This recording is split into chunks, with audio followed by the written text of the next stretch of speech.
മലപ്പുറം ജില്ലയിലെ ഒരു ചെറിയ ഗ്രാമം.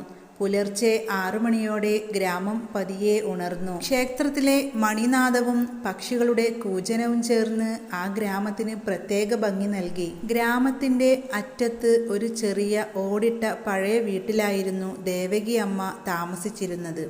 68 വയസ്സോളം പ്രായമുള്ള ദേവകി അമ്മ ആ വീട്ടിൽ തനിച്ചാണ് താമസിക്കുന്നത്. ജീവിതത്തിൽ അവർക്ക് വലിയ സമ്പത്തൊന്നും ഉണ്ടായിരുന്നില്ല. എന്നാലും ആ നാട്ടിലെ എല്ലാവരും അവരെ ബഹുമാനത്തോടെയും ആദരവോടെയും ദേവകി അമ്മ എന്നാണ് വിളിച്ചിരുന്നത്. ദേവകി അമ്മയുടെ ഭർത്താവ് 10 വർഷം മുമ്പ് തന്നെ മരണപ്പെട്ടിരുന്നു. പിന്നെ ഉണ്ടായിരുന്നത് ഏക മകനായിരുന്നു. അവർ നഗരത്തിലേക്ക് ജോലി അന്വേഷിച്ചു പോയി. അവിടെ നിന്ന് ഒരു ആക്സിഡന്റിൽ മരണപ്പെടുകയും ചെയ്തു. ആ വിഷമമൊന്നും മറ്റുള്ളവരുടെ മുന്നിൽ ദേവകി അമ്മ കാണിച്ചിരുന്നില്ല. എല്ലാം ഉള്ളിലൊതുക്കി ചെറുപുഞ്ചിരിയോടെയാണ് എല്ലാവരോടും പെരുമാറുന്നത്. ഭർത്താവും തൻ്റെ ഏക മകനും മരണപ്പെട്ട അന്നു മുതൽ പിന്നെ ദേവകി അമ്മയുടെ ലോകം എന്നുള്ളത് ആ വീടിൻ്റെ മുന്നിലുള്ള ചെറിയ തുളസിത്തറയും അതുപോലെ കുറച്ച് കോഴികളും കുറച്ച് പൂച്ചെടികളും മാത്രമാണ്. എന്നാലും അവരുടെ മുഖത്ത് സ്ഥിരമായി ദുഃഖമൊന്നും കാണാറില്ല. ആര് വിശന്ന് വന്നാലും ദേവകി അമ്മ അവർക്ക് വയറു നിറയെ ഭക്ഷണം കൊടുക്കും. അതുപോലെ രോഗികൾക്ക് ഭക്ഷണം പാചകം ചെയ്തു കൊടുക്കും. അതും ജാതിയോ മതമോ ഒന്നും നോക്കാതെ. അതാണ് ദേവകി അമ്മയുടെ ഏറ്റവും വലിയ പ്രത്യേകത. ഒരു ദിവസം രാവിലെ പതിവ് പോലെ മുറ്റമടിച്ചു വാരി, തുളസിക്ക് വെള്ളമൊഴിച്ചു. എന്നിട്ട് ചൂട് ചായയും എടുത്ത് വരാന്തിയിൽ വന്നിരുന്നു. ആ ഒരു സമയത്ത് അതാ ഒരു ആഡംബര കാറ് ആ ഗ്രാമത്തിലേക്ക് വരുന്നു. ആ കാറ് വന്നു നിൽക്കുന്നത് ദേവകി അമ്മയുടെ മുറ്റത്തായിരുന്നു. അത്ര വില കൂടിയ കാർ ആ ഗ്രാമത്തിൽ അപൂർവമായിരുന്നു. ദേവകി അമ്മയുടെ വീടിൻ്റെ തൊട്ട് ഒരു ചായക്കടയുണ്ടായിരുന്നു. ആ ചായക്കടയിലിരുന്ന ആളുകളെല്ലാവരും പരസ്പരം പറഞ്ഞു, ആരുടേതാണ് ഈ കാർ? വലിയ ആഡംബര കാറാണല്ലോ. എന്തിനാണ് ആ കാർ ദേവകി അമ്മയുടെ മുറ്റത്ത് വന്ന് നിൽക്കുന്നത്? എല്ലാവരും അങ്ങോട്ടും ഇങ്ങോട്ടും പറഞ്ഞു. കാറ് പതിയെ നിർത്തിയതിനു ശേഷം കാറിൻ്റെ ഡോറ് തുറന്ന് ഒരാൾ പുറത്തിറങ്ങി. വെളുത്ത നിറമുള്ള അറബ് വേഷം ധരിച്ച ഒരു 35 വയസ്സായ ആളായിരുന്നു അത്. അവരുടെ മുഖത്ത് ചെറുപുഞ്ചിരിയും ആത്മവിശ്വാസവും നിറഞ്ഞിരുന്നു. കാറിൽ നിന്നും ഇറങ്ങിയ ശേഷം പതിയെ കാറിൻ്റെ ഡോറടച്ചു. എന്നിട്ട് ചുറ്റും നോക്കി. ആ പഴയ വീട് തന്നെ. ഒന്നും മിണ്ടാതെ കുറച്ചു നേരം ആ വീടും പരിസരവും നോക്കി നിന്നു. അവൻ്റെ കണ്ണുകളിൽ സന്തോഷവും വേദനയും ഒരുമിച്ച് തെളിഞ്ഞു. ഈ സമയത്ത് കാറിൻ്റെ ഡ്രൈവർ അറബിയിൽ എന്തോ ഇവരോട് പറയുന്നുണ്ടായിരുന്നു. ഡ്രൈവറിൻ്റെ ചോദ്യത്തിന് ആ യുവാവ് മറുപടി പറഞ്ഞു, ഞാൻ ഒറ്റയ്ക്ക് പോകാം. അങ്ങനെ പതിയെ വീടിൻ്റെ മുറ്റത്തേക്ക് നടന്നു. കാറിൽ നിന്നും ഇറങ്ങിയ ആൾ നമ്മുടെ വീട്ടിലേക്കാണല്ലോ വരുന്നത്. ദേവകി അമ്മ അത്ഭുതത്തോടെ നോക്കി. എന്നിട്ട് ചോദിച്ചു, ആരാ മോനെ നീ? ദേവകി അമ്മയുടെ ആ ചോദ്യം കേട്ടപ്പോൾ യുവാവ് ഒന്ന് പുഞ്ചിരിച്ചു. എന്നിട്ട് തെളിഞ്ഞ മലയാളത്തിൽ പറഞ്ഞു, അമ്മേ, എന്നെ ഓർമ്മയുണ്ടോ? ദേവകി അമ്മ കുറച്ചു നേരം അവൻ്റെ മുഖത്തേക്ക് നോക്കി. അപരിചിതമായ മുഖം. എനിക്ക് ഓർമ്മയില്ല. ഞാൻ എന്ത് പറയും? ഇത് ആരാണ്? അപ്പോൾ ദേവകി അമ്മ അവനോട് പറഞ്ഞു, എനിക്കറിയില്ല ട്ടോ, എനിക്ക് ഓർമ്മയില്ല. എനിക്ക് നിന്നെ മനസ്സിലായിട്ടില്ല. അത് കേട്ടപ്പോൾ യുവാവിൻ്റെ കണ്ണുകൾ നിറഞ്ഞു. ഞാൻ ഖാലിദാണ് അമ്മേ. എന്നെ അറിയുമോ? വീണ്ടും ചോദിച്ചു. ആ പേര് കേട്ടിട്ടും ദേവകി അമ്മക്ക് ഒട്ടും ഓർമ്മ വന്നില്ല. ദേവകി അമ്മ പറഞ്ഞു, ക്ഷമിക്കണം മോനെ, എനിക്ക് ഒട്ടും ഓർമ്മ വരുന്നില്ല.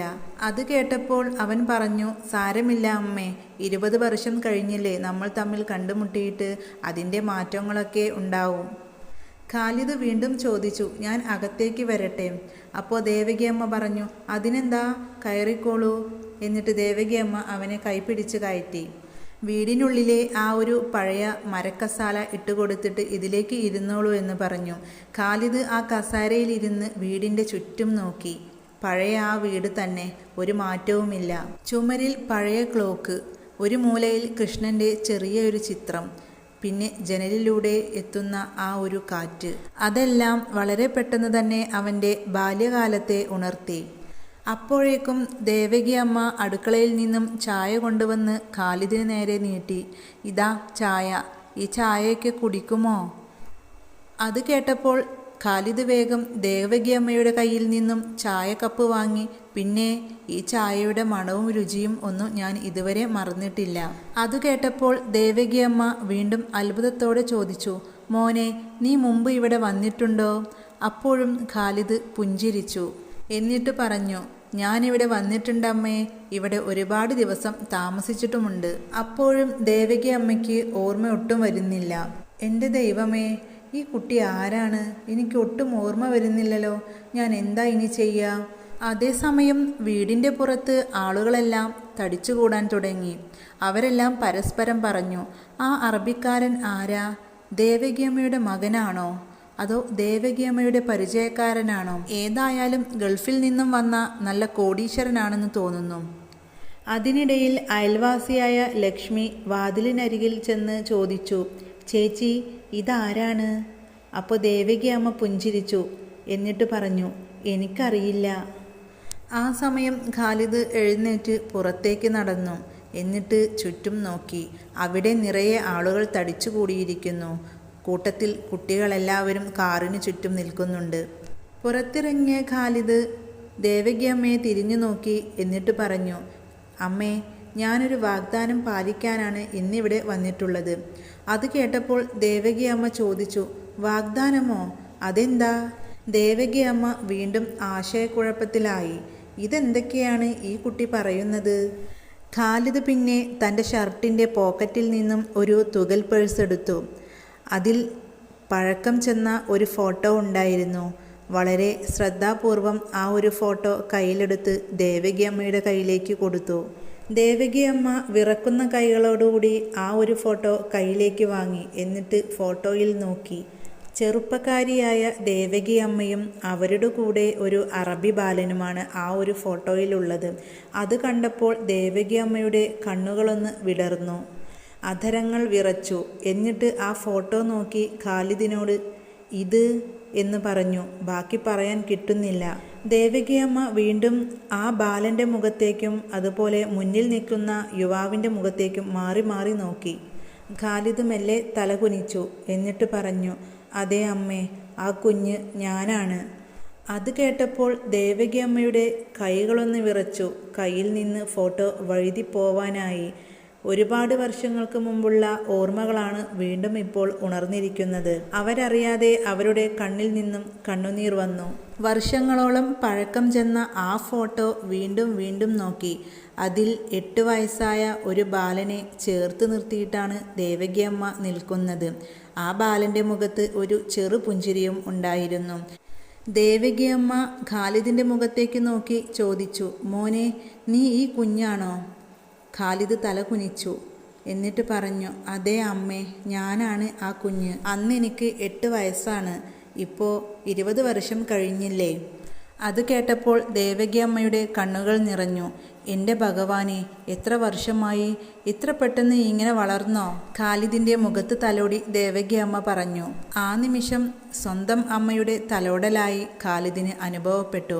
ഉടനെ തന്നെ ദേവകിയമ്മയുടെ കൈകൾ പിടിച്ചു ഖാലിദ് ചുംബിച്ചു. എന്നിട്ട് വളരെ സങ്കടത്തോടുകൂടെ പറഞ്ഞു, ഞാൻ ഒരിക്കലും ഈ കൈകൾ മറക്കില്ല അമ്മേ. ഇതിനിടയിൽ ഗ്രാമത്തിൽ കണ്ടവരും കേട്ടവരും എല്ലാവരും വന്ന് ദേവകിയമ്മയുടെ മുറ്റത്ത് തടിച്ചുകൂടിയിരുന്നു. ചായക്കടയിലിരുന്ന് സുരേഷ് പറഞ്ഞു, ഇതെന്തോ വലിയ കഥയാണെന്ന് തോന്നുന്നു. അതേസമയം ലക്ഷ്മി മറ്റുള്ള സ്ത്രീകളോട് പറയുന്നുണ്ട്, ഒന്നും മനസ്സിലാവുന്നില്ല. എന്തൊരു അത്ഭുതമാണ്! വലിയ കോടീശ്വരനായ ഒരാളാണല്ലോ ദേവകിയമ്മയുടെ അടുത്തേക്ക് വന്നിട്ടുള്ളത്. എന്താ ഇതിൻ്റെ ഒരു കഥ? അങ്ങനെ പലരും പല കഥകളും പറഞ്ഞു. അതിനിടയിൽ ഒരാൾ പറഞ്ഞു, ഇത് ഗൾഫിൽ നിന്നും വന്ന വലിയ കോടീശ്വരനാണ്. അത് കേട്ടപ്പോൾ വേറൊരാൾ പറഞ്ഞു, അതൊന്നുമല്ല, ഇത് ദേവകിയമ്മയുടെ പരിചയത്തിലുള്ള ആരോ ഒരാളാണ്. ഇതിൻ്റെ യഥാർത്ഥ സത്യം ആർക്കും അറിയുന്നില്ല. അതേസമയം ഖാലിദ് പുറത്തേക്കിറങ്ങി. എന്നിട്ട് കാറിൻ്റെ അടുത്തേക്ക് വന്നു. കാറിൻ്റെ ചുറ്റും നിൽക്കുന്ന കുട്ടികളോട് പുഞ്ചിരിച്ചു. എന്നിട്ട് മലയാളത്തിൽ ചോദിച്ചു, എന്താ നിങ്ങളുടെയൊക്കെ പേര്? കുട്ടികൾ ഓരോരുത്തരായി അവരുടെ പേരുകൾ പറഞ്ഞു. എൻ്റെ പേര് നന്ദു, എൻ്റെ പേര് ആയിഷ, ഞാൻ ഫാത്തിമ, ഞാൻ പാർവതി. ഓരോ കുട്ടികളോടും ഖാലിദ് വളരെ സ്നേഹത്തോടുകൂടെ സംസാരിച്ചു. അതിനിടയിൽ ഖാലിദ് ഡ്രൈവറോട് അറബിയിൽ എന്തോ പറഞ്ഞു. അത് കേട്ടതും ഡ്രൈവർ കാറിൻ്റെ ഡോറ് തുറന്ന് അതിൽ നിന്നും ഒരു വലിയ ചോക്ലേറ്റിൻ്റെ പെട്ടിയെടുത്തു. ചോക്ലേറ്റിൻ്റെ പെട്ടി നേരെ ഖാലിദിൻ്റെ കയ്യിലേക്ക് കൊടുത്തു.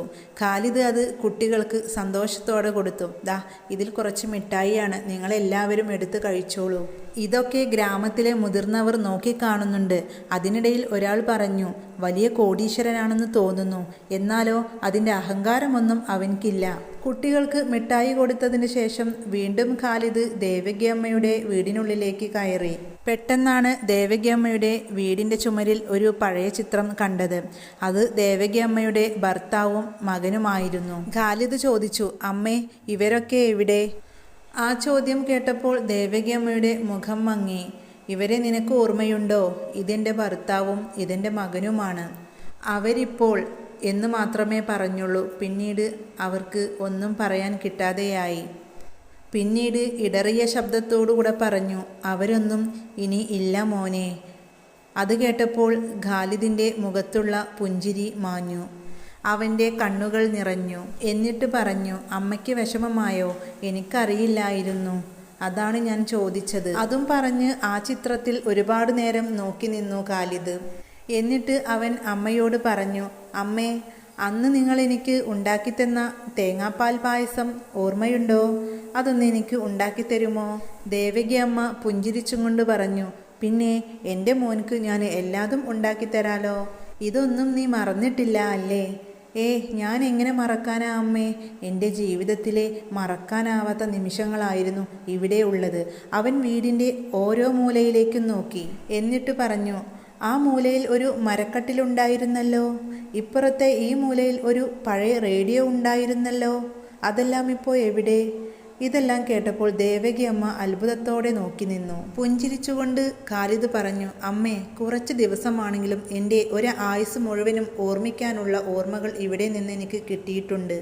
ഖാലിദ് തൻ്റെ കയ്യിലുണ്ടായിരുന്ന ബാഗ് തുറന്ന് അതിൽ നിന്നും മനോഹരമായ ഒരു ഷോളെടുത്ത് ദേവകി അമ്മയുടെ നേരെ നീട്ടി. എന്നിട്ട് പറഞ്ഞു, ഇത് നിങ്ങൾക്കുള്ള സമ്മാനമാണ്. ഇത് എൻ്റെ അമ്മ തന്നുവിട്ടതാണ് നിങ്ങൾക്ക് തരാന്. അത് കേട്ടപ്പോൾ ദേവകി അമ്മ, നിന്റെ അമ്മയോ? അതെ, ഞാൻ കേരളത്തിലേക്ക് വരുന്നുണ്ടെന്ന് പറഞ്ഞപ്പോൾ അമ്മ സ്നേഹത്തോടെ നിങ്ങൾക്ക് തരാൻ വേണ്ടി തന്നുവിട്ടതാണ് ഈ മനോഹരമായ ഷോള്. ഒരു അമ്മയുടെ സ്ഥാനത്ത് നിന്ന് എല്ലാ പരിചരണവും സ്നേഹവും തന്ന് നിന്നെ നോക്കിയ ആ അമ്മയ്ക്ക് എൻ്റെ സ്നേഹം അറിയിക്കണം. അത് കേട്ടപ്പോൾ ദേവകി അമ്മയുടെ കണ്ണുകളിൽ വീണ്ടും കണ്ണുനീർ നിറഞ്ഞു. എന്നിട്ട് പതുക്കെ പറഞ്ഞു, എത്ര വലിയ മനസ്സാണ്. ഇത്രയും കാലം നിങ്ങളെന്നെ മറന്നില്ലല്ലോ. അങ്ങനെ വൈകുന്നേരമായി. രാത്രിയിലെ ഭക്ഷണത്തിന് നിർബന്ധിച്ച് ഖാലിദിനെ ദേവകിയമ്മ അവിടെ ഇരുത്തി. ചൂടുചോറും സാമ്പാറും അവിയലും എല്ലാം തന്നെ അവൻക്ക് കൊടുത്തു. ഖാലിദ് വളരെ സന്തോഷത്തോടെ ആ ചോറ് കഴിക്കാൻ തുടങ്ങി. ആദ്യത്തെ ഉരുള അവൻ വായിൽ വെച്ചതും അവൻക്ക് പഴയ ഓർമ്മകൾ വന്നു. ദേവകി അമ്മയുടെ ഭക്ഷണത്തിന് ഒരു പ്രത്യേക രുചിയാണ്. അത് ആദ്യം തന്നെ അവൻക്ക് മനസ്സിലായിട്ടുണ്ടായിരുന്നു. പിന്നീട് വർഷങ്ങൾക്ക് ശേഷം അത് കഴിച്ചപ്പോഴും അവൻക്ക് ആ ഒരു രുചി ഓർമ്മ വന്നു. അവൻ മനസ്സിൽ പറഞ്ഞു, എന്താ രുചി? ഭക്ഷണം കഴിക്കുന്നതിനിടയിൽ ദേവകി അമ്മ ചോദിച്ചു, മോനെ, ഭക്ഷണമൊക്കെ ഇഷ്ടപ്പെട്ടോ? അത് കേട്ടപ്പോൾ ഖാലിദ് പുഞ്ചിരിച്ചു. എന്താ അമ്മേ അങ്ങനെയൊക്കെ ചോദിക്കുന്നത്? എനിക്ക് ഏറ്റവും ഇഷ്ടപ്പെട്ട ഭക്ഷണം ദേവകി അമ്മ ഉണ്ടാക്കുന്നതാണ്. അതിനൊരു പ്രത്യേക രുചി തന്നെയാണ്. ഭക്ഷണമൊക്കെ കഴിച്ച് വീണ്ടും കുറച്ചു നേരം അവർ തമ്മിൽ സംസാരിച്ചിരുന്നു. അപ്പോഴേക്കും രാത്രി 10 മണിയായിട്ടുണ്ടായിരുന്നു. ആ സമയത്ത് കാറിൻ്റെ ഡ്രൈവർ പുറത്ത് വന്ന് നിന്ന് ഖാലിദിനെ വിളിച്ചു. എന്നിട്ട് പറഞ്ഞു, രാത്രി കിടക്കാൻ ഞാൻ ഹോട്ടലിൽ റൂം പറഞ്ഞിട്ടുണ്ട്. അത് കേട്ടപ്പോൾ ഖാലിദ് പറഞ്ഞു, വേണ്ട, അതെന്തിനാ ബുക്ക് ചെയ്ത്? ഇന്നത്തെ ദിവസം ഞാൻ ഇവിടെ തന്നെ കിടന്നോളാം. അത് കേട്ടപ്പോൾ ദേവകി അമ്മ അമ്പരന്നു. എന്നിട്ട് പറഞ്ഞു, മോനെ, ഇവിടെ നിനക്ക് കിടക്കാൻ പറ്റിയ സൗകര്യമൊന്നുമില്ല. എങ്ങനെയാണ് നീ ഇതിനകത്ത് കിടക്കുന്നത്? അപ്പോൾ ഖാലിദ് പറഞ്ഞു, എനിക്ക് സൗകര്യമൊന്നും വേണ്ട അമ്മേ, എനിക്ക് ഓർമ്മകളാണ് വേണ്ടത്. അതുകൊണ്ട് ഞാനിവിടെ ആ ഒരു മരക്കട്ടിലിൽ കിടന്നോളാം. അങ്ങനെ അവൻ ജനലിൻ്റെ അരികിൽ ചാരിയിട്ട മരക്കട്ടിലിൽ കിടന്നു. പുറത്തുനിന്നും തണുത്ത കാറ്റ് ജനലിനുള്ളിലൂടെ അവനെ തഴുകി തലോടി. ആ ഒരു സമയത്ത് അവൻ പഴയ ബാല്യകാലം ഓർത്തുപോയി. ഉറങ്ങുന്നതിന് മുൻപ് അവൻ്റെ ബാഗിലുണ്ടായിരുന്ന പഴയ ഡയറി വീണ്ടും അവൻ കയ്യിലെടുത്തു. ഡയറിയുടെ ആദ്യ പേജിൽ തന്നെ അവൻ അറബിയിൽ എൻ്റെ രണ്ടാമത്തെ അമ്മ ജാനകി അമ്മ എന്ന് എഴുതിയിട്ടുണ്ട്. ആ ഡയറിയുടെ ഉള്ളിൽ ഒരു രഹസ്യമുണ്ടായിരുന്നു. അത് ദേവകി അമ്മയും ഗ്രാമവാസികളും അറിഞ്ഞാൽ അമ്പരന്ന് പോകും. ആ രാത്രി എല്ലാവരും ഉറങ്ങിയിട്ടും ഖാലിദിന് ഉറക്കം വരുന്നില്ല. പഴയ മരക്കട്ടിലിൽ കിടന്ന് ജനലിലൂടെ അവൻ പുറത്തേക്ക് നോക്കി. അമ്പിളിമാമൻ്റെ വെളിച്ചം മുറ്റത്തെല്ലാം പരന്നിട്ടുണ്ട്. പഴയ തുളസിത്തറയും മാവിൻ മരവും എല്ലാം അതുപോലെ തന്നെയുണ്ട്. സമയം മാത്രം മാറി. മരക്കട്ടിലിൽ കിടന്ന് 20 വർഷം മുമ്പ് നടന്ന ആ കഥ അവൻ ഓർത്തുപോയി. 2006 ഒരു പെരുമഴക്കാലം. അന്ന് ഖാലിദിന് 8 വയസ്സ് മാത്രമായിരുന്നു. ഖാലിദിൻ്റെ പിതാവ് ഷെയ്ഖ് അഹ്മദ് അൽ നുഐമി UAE-യിലെ പ്രശസ്ത വ്യവസായിയാണ്. ഉമ്മ ആയിഷ, പിന്നെ ഏക മകനായിരുന്നു ഖാലിദ്. അങ്ങനെ 3 പേരടങ്ങുന്ന ഒരു ചെറിയ കുടുംബമായിരുന്നു അവരുടേത്. ഷെയ്ഖ് അഹമ്മദിന് ഇന്ത്യയുമായി ഒരു ബിസിനസ് പദ്ധതി ഉണ്ടായിരുന്നു. അതിനിടെയാണ് അദ്ദേഹത്തിന് ഹൃദയ സംബന്ധമായ ഒരു ആരോഗ്യ പ്രശ്നം ഉണ്ടായത്. വിദഗ്ധ ചികിത്സ നേടാനായി അവർ കേരളത്തിലേക്കെത്തി. ചികിത്സയൊക്കെ നല്ലപോലെ പുരോഗമിച്ചു. അവർ ആശുപത്രിയിൽ നിന്നും റിസോർട്ടിലേക്ക് മടങ്ങുന്ന സമയത്ത് നല്ല കനത്ത മഴ ഉണ്ടായിരുന്നു. കനത്ത മഴയിൽ അവരുടെ കാറ് റോഡരികിലെ ഒരു മരത്തിൽ തട്ടി മറിഞ്ഞു വീഴുകയായിരുന്നു. മഴ തകർത്ത് പെയ്യുന്നുണ്ടായിരുന്നു. അപകട ശബ്ദം കേട്ട് പ്രദേശവാസികളെല്ലാവരും കാറിനടുത്തേക്ക് ഓടി വന്നു. ആ കൂട്ടത്തിൽ ആദ്യം ഓടി വന്നത് ദേവകി അമ്മയും അവരുടെ ഭർത്താവ് ഗോവിന്ദൻ നായരുമായിരുന്നു. കാറിൻ്റെ മുൻഭാഗം തകർന്നിരുന്നു. ഡ്രൈവറിൻ്റെ നെറ്റിയിൽ നിന്നും ചോര ഒലിക്കുന്നുണ്ടായിരുന്നു. ഷെയ്ഖ് അഹമ്മദ് ബോധരഹിതനായി കിടക്കുന്നു. അതേസമയം പുറകിലെ സീറ്റിൽ ഒരു കൊച്ചുകുട്ടിയിരുന്ന് കരയുന്നുണ്ടായിരുന്നു. അവൻ്റെ മാതാപിതാക്കളെ വിളിച്ച് ഭയത്തോടുകൂടി അവൻ നിലവിളിച്ച് കരയുന്നുണ്ടായിരുന്നു. നിലവിളി കേട്ടപ്പോൾ ദേവകിയമ്മ ആ ഭാഗത്തേക്ക് നോക്കി. അയ്യോ, ഒരു കൊച്ചു കുഞ്ഞല്ലേ ഇരുന്ന് കരയുന്നത്. പിന്നെ ഒന്നും നോക്കിയില്ല. നാട്ടുകാരോട് പറഞ്ഞ് കാറിൻ്റെ ആ ഒരു ഭാഗം വെട്ടിപ്പൊളിച്ച് മോനെ പുറത്തേക്കെടുത്തു. കുട്ടിയെ പുറത്തേക്കെടുത്തതും ദേവകിയമ്മയുടെ കഴുത്തിൽ മുറുകെ പിടിച്ചു അവൻ അലമുറയിട്ട് കരഞ്ഞു. അവൻക്ക് ഭാഷ ഒന്നും അറിയില്ല. എന്നാലും ഭയത്തിന് ഒരു ഭാഷ വേണ്ടല്ലോ. പെട്ടെന്ന് നാട്ടുകാരെല്ലാവരും ചേർന്ന് കാറിലുള്ളവരെ ആശുപത്രിയിലേക്ക് എത്തിച്ചു. ഷെയ്ഖ് അഹമ്മദിന് അടിയന്തര ശസ്ത്രക്രിയ വേണ്ടിവന്നു. അദ്ദേഹത്തിന് ഗുരുതരമായ പരിക്കായിരുന്നു. എന്നാൽ ആയിഷയ്ക്ക് പരിക്കുകൾ വളരെ കുറവായിരുന്നു. ആശുപത്രിയിലെ തിക്കിലും തിരക്കിലും പരിഭ്രാന്തിയിലും പെട്ട് ഖാലിദ് എന്ന 8 വയസ്സായ കുട്ടി ഒറ്റപ്പെട്ടു. അവൻ അറബിയിലല്ലാതെ മറ്റൊരു ഭാഷയിലും സംസാരിക്കില്ല. ഡോക്ടർമാരും നഴ്സുമാരും അവനെ ആശ്വസിപ്പിക്കാൻ പലതവണ ശ്രമിച്ചു. പക്ഷേ അവൻ വീണ്ടും കരച്ചിലായിരുന്നു. അപ്പോഴേക്കും ദേവകിയമ്മ അവൻ്റെ അടുത്തേക്കെത്തി. ഒന്നും പറഞ്ഞില്ല. സാരി തലപ്പുകൊണ്ട് അവൻ്റെ കണ്ണും മുഖവും തുടച്ചു കൊടുത്തു. എന്നിട്ട് തലയിലൊന്ന് തലോടി. ഒന്നും വേണ്ട. ആ ഒരു സ്പർശം കിട്ടിയപ്പോഴേക്കും ഖാലിദ് കരച്ചിൽ നിർത്തി ശാന്തനായിരുന്നു. ഷെയ്ഖ് അഹമ്മദിൻ്റെ ശസ്ത്രക്രിയ കഴിഞ്ഞതോടെ അദ്ദേഹം ICUവിലായിരുന്നു. അദ്ദേഹത്തെ നോക്കാൻ ഭാര്യ ആയിഷ അടുത്തിരുന്നു. ആ ഒരു സമയത്ത് ഖാലിദിനെ നോക്കാൻ ആരുമില്ല. ഡോക്ടർമാർ ചിന്തിച്ചു, ഇവനെ എവിടെയാക്കും. അങ്ങനെ ഇരിക്കുമ്പോൾ ദേവകിയമ്മ പറഞ്ഞു, എവിടെ കൊണ്ടാക്കാനാ? ഇവനെ ഞാൻ നോക്കിക്കോളാം. എൻ്റെ മോനെ പോലെ നോക്കാം. ഇവിടെ ആശുപത്രിയുടെ അടുത്താണല്ലോ എൻ്റെ വീട്. ഇടയ്ക്കിടയ്ക്ക് ഞാനിവിടെ കൊടുന്ന് ഇവനെ കാണിച്ചു തരാം. അത് കേട്ടപ്പോൾ ആദ്യം തന്നെ ആയിഷയ്ക്ക് മടി തോന്നി. പിന്നീട് ദേവകിയമ്മയുടെ കണ്ണുകളിൽ കാണുന്ന ആ ഒരു മാതൃസ്നേഹം അവൾക്ക് മനസ്സിലായി. അവൾ സമ്മതിച്ചു. അത് കേട്ടതോടെ ദേവകിയമ്മ മോനെയും കൊണ്ട് വീട്ടിലേക്കെത്തി. ആദ്യമായാണ് ദേവകിയമ്മയുടെ വീട്ടിൽ ഖാലിദ് എത്തുന്നത്. ചെറിയ വീട്, ഓടിട്ട മേൽക്കൂര, മണ്ണിൻ്റെ മണം, മുറ്റത്ത് തുളസിത്തറ, ഇതെല്ലാം അവൻക്ക് പുതുമയായിരുന്നു. ദേവകിയമ്മ അവൻക്ക് കുളിക്കാൻ വെള്ളം ചൂടാക്കി അവനെ കുളിപ്പിച്ചു കൊടുത്തു. എന്നിട്ട് പുതിയ മുണ്ടും ഷർട്ടും വാങ്ങിക്കൊടുത്തു. ഇതെല്ലാം കണ്ടപ്പോൾ ഖാലിദ് ദേവകിയമ്മയുടെ മുഖത്തേക്ക് അമ്പരന്ന് നോക്കി.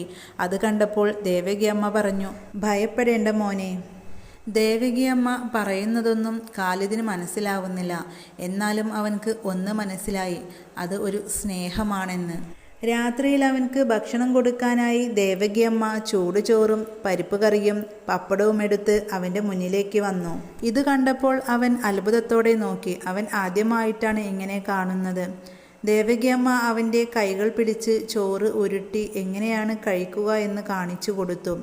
ആദ്യ ഉരുള വായിൽ വെച്ചു കൊടുത്തപ്പോൾ ഖാലിദ് ചെറുതായൊന്ന് പുഞ്ചിരിച്ചു. എന്നിട്ട് അവൻ ദേവകിയമ്മയുടെ മുഖത്ത് നോക്കി ഇങ്ങനെ പറഞ്ഞു, ടേസ്റ്റി. അത് അവൻ ഇംഗ്ലീഷിൽ പറഞ്ഞ ഏക വാക്കായിരുന്നു. ദേവകി അമ്മയ്ക്ക് ഇംഗ്ലീഷൊന്നും അറിയില്ല, അതുകൊണ്ട് ഒന്നും മനസ്സിലായില്ല. എന്നാലും അത് ചെറുപുഞ്ചിരിയോടെ തന്നെ തലയാട്ടി ദേവകി അമ്മ. ആ രാത്രി ഖാലിദ് തൻ്റെ മാതാപിതാക്കളെ ഓർത്ത് കരഞ്ഞു. 8 വയസ്സിനിടയിൽ ഒരു ദിവസം പോലും അവൻ മാതാപിതാക്കളെ പിരിഞ്ഞ് നിന്നിട്ടില്ല. ഖാലിദിൻ്റെ മുഖം വാടിയപ്പോൾ ദേവകി അമ്മയ്ക്ക് മനസ്സിലായി കുട്ടിക്ക് എന്തോ ചെറിയ വിഷമമുണ്ടെന്ന്. അവർ കുട്ടിയെ മടിയിലിരുത്തി മെല്ലെ തലയിൽ തലോടി. എന്നിട്ട് ചെറിയൊരു താരാട്ടുപാട്ട് പാടി. മലയാളത്തിലെ ഒരു താരാട്ടുപാട്ടാണ് ദേവകി അമ്മ പാടിയത്. അതിലെ ഒന്നും അവൻക്കറിയില്ല. എന്നാലും ആ ഒരു പാട്ടിൻ്റെ താളത്തിലും ഈണത്തിലും അവൻ പതിയെ ഉറങ്ങിപ്പോയി. ഉറങ്ങിക്കിടക്കുന്ന ഖാലിദിനെ നോക്കി ദേവകി അമ്മ കണ്ണ് നിറച്ചു. പാവം, മാതാപിതാക്കളെ കാണാതെ വിഷമിച്ചിട്ടുണ്ടാവും എന്ന് സ്വയം മനസ്സിൽ പറഞ്ഞു. ആ രാത്രി മുതൽ ദേവകി അമ്മയ്ക്ക് ഖാലിദ് ഒരു അതിഥിയായിരുന്നില്ല, സ്വന്തം മകനെപ്പോലെയായി. ഖാലിദ് ഉറങ്ങിയതോടെ ദേവകി അമ്മയും ഉറങ്ങി. നേരം വെളുക്കാറായി. പുലർച്ചെ മഴ പെയ്ത് തോർന്നിരുന്നു. 4-ാം ദിവസമാണ് ഖാലിദ് ദേവകി അമ്മയുടെ വീട്ടിൽ താമസിക്കുന്നത്. ഖാലിദിന് അവൻ്റെ പേടികളൊക്കെ മെല്ലെ മെല്ലെ മാറി. ദേവകി അമ്മ പറയുന്ന ചില വാക്കുകളൊക്കെ അവൻ മനസ്സിലാക്കാൻ തുടങ്ങി. വാ, കഴിക്കൂ, ഇരിക്കൂ, ഇങ്ങോട്ട് വരൂ എന്നൊക്കെയുള്ളത് അവൻ പഠിച്ചെടുത്തു. ഈ വാക്കുകളൊക്കെ ദേവകി അമ്മ പറയുമ്പോൾ അവൻ പുഞ്ചിരിക്കും. സ്വന്തം കൊച്ചുമോനെ പോലെ ദേവകി അമ്മ അവനെ സ്നേഹിച്ചു. ഒരു ദിവസം രാവിലെ ആശുപത്രിയിൽ നിന്നും ഒരു ഫോൺ കോൾ വന്നു. ഷെയ്ഖ് അഹമ്മദ് അപകടനില തരണം ചെയ്തു സുഖം പ്രാപിച്ചു. അദ്ദേഹത്തിൻ്റെ ആരോഗ്യനില മെച്ചപ്പെട്ടു വരുന്നുണ്ട് എന്ന് പറഞ്ഞു. ദേവകി അമ്മ ഖാലിദിനോട് സന്തോഷത്തോടുകൂടെ പറഞ്ഞു, നിന്റെ ഉപ്പാക്ക് സുഖമായി വരുന്നുണ്ട് കേട്ടോ മോനെ.